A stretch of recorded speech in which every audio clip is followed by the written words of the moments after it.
idea was to try and bring together a community via a piece of art that then locals could incorporate their thoughts and feelings into how they feel about being in London, in Dalston particularly. So the birth of London's first Tapa was created. We used fabric instead. The fabric worked really well because we were able to get it locally. The whole project was about making it locally sourced piece of art for the community. At the beginning of this idea, it was mainly for diaspora who lived in the communities, and that kind of sense of longing for home that I think that most diaspora people feel, whether or not they enjoy living in London or not, whether or not they have good experiences of living in London or not, there's still a romantic notion about being home, where your roots are. And so many things kind of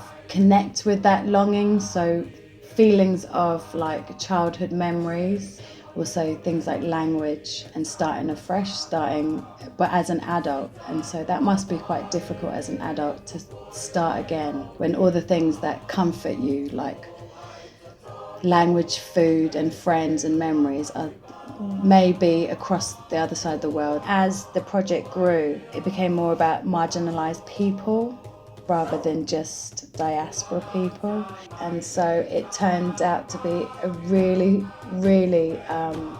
it's really inspirational when I look at it, especially some of the pieces that so the young people did, like from LGBTQ plus BAME group, those young people, some of the pieces that they wrote about being queer and being from their cultural background are really, really inspiring. And so I have nothing but respect for every single piece that's been donated to the Tapa.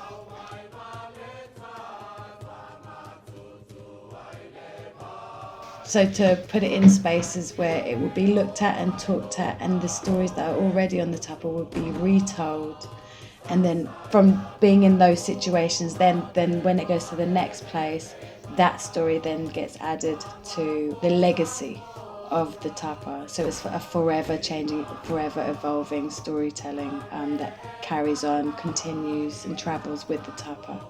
It's for activism, it's for solidarity, it's for community spirit.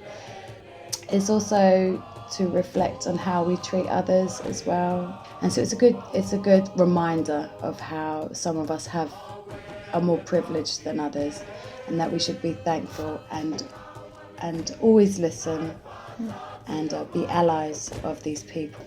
Yeah, she travelled. She's going to carry on travelling. And let's all be a bit more respectful about each other, yeah? Let's not be dickheads.